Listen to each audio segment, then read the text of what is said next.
एक बार एक शिव भक्त अपने गांव से केदारनाथ धाम की यात्रा पर निकला। पहले यातायात की सुविधाएं तो थी नहीं। वह पैदल ही निकल पड़ा। रास्ते में जो भी मिलता केदारनाथ जी का मार्ग पूछ लेता। मन में भगवान शिव का ध्यान करता रहा और आगे चलता गया। उसको चलते चलते महीनों बीत गए। आखिरकार एक दिन वह केदार धाम पहुंच ही गया। केदारनाथ में मंदिर के द्वार 6 महीने खुलते हैं और 6 महीने बंद रहते हैं। वह उस समय केदारनाथ धाम पहुंचा जब मंदिर के द्वार बंद हो रहे थे। पंडित जी को उसने बताया वह बहुत दूर से महीनों की यात्रा करके आया है। पंडित जी से उसने बहुत प्रार्थना की, कृपा करके दरवाजे खोलकर उसको प्रभु के दर्शन करवा दीजिए।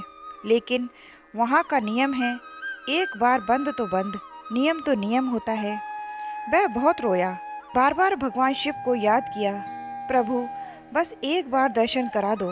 वह सभी से प्रार्थना कर रहा था, लेकिन किसी ने भी उसकी नहीं सुनी। पंडित जी बोले, अब यहाँ तुम 6 महीने बाद आना। 6 महीने बाद ही यहाँ के अब पट खुलेंगे। यहाँ 6 महीने बहुत बर्फ और ठंड पड़ती है। यह कहकर सभी जन वहाँ से चले गए। वह वहीं पर रोता रहा। रोते रोते रात होने लगी, चारों तरफ अंधेरा हो गया। लेकिन उसे विश्वास था अपने शिव पर कि वो जरूर कृपा करेंगे। उसे बहुत भूख और प्यास भी लग रही थी। इतने में उसने किसी की आने की आहट सुनी। देखा एक सन्यासी बाबा उसकी ओर आ रहा था।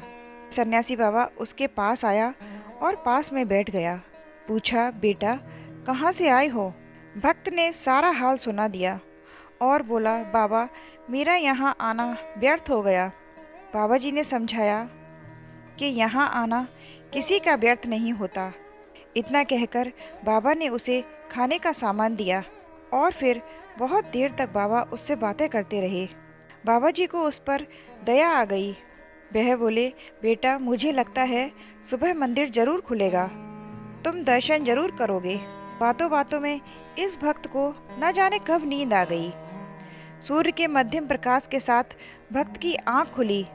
उसने इधर उधर बाबा को देखा, किंतु वह कहीं नहीं थे।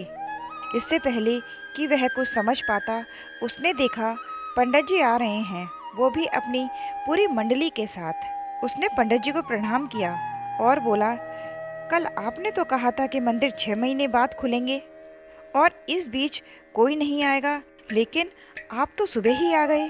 पंडित जी ने उसे गौर से देखा और पहचानने की कोशिश की। तुम वही हो जो मंदिर के द्वार बंद होने के समय पर आए थे और मुझे मिले थे। 6 महीने होते ही वापस आ गए। उस आदमी ने आश्चर्य से कहा, नहीं नहीं, मैं कहीं गया ही नहीं। कल ही तो आप मिले थे मुझसे। रात में मैं यहीं सो गया था, मैं कहीं नहीं गया। पंडित जी के आश्चर्य का ठिकाना नहीं था। लेकिन मैं तो 6 महीने पहले मंदिर बंद करके गया था और आज 6 महीने बाद आया हूँ। तुम 6 महीने तक यहाँ जिंदा कैसे रह सकते हो? पंडित जी और सारी मंडली हैरान थी। इतनी सर्दी में एक अकेला व्यक्ति कैसे 6 महीने तक जिंदा रह सकता है? तब उस भक्त ने सबको रात को उस सन्यासी बाबा के मिलने की, उसके साथ की गई सारी बातें बता दी कि एक सन्यासी बाबा आया था, लंबा था, बड़ी बड़ी जटाएं थी, एक हाथ में त्रिशूल और एक हाथ में डमरू लिए मृगशाला पहने हुआ था। पंडित जी और सब लोग भक्त के चरणों में गिर गए। बोले, हमने तो जिंदगी लगा दी किंतु प्रभु के दर्शन ना पा सके। सच्चे भक्त तो तुम हो। तुमने तो साक्षात भगवान शिव के दर्शन किए हैं। उन्होंने ही अपनी योग माया से तुम्हारे 6 महीने को एक रात में परिवर्तित कर दिया, काल खंड को छोटा कर दिया। यह सब तुम्हारे पवित्र मन और तुम्हारी श्रद्धा और विश्वास के कारण ही हुआ है। महादेव ऐसी ही भक्ति के कायल हैं। जय हो श्री महादेव केदार धाम की।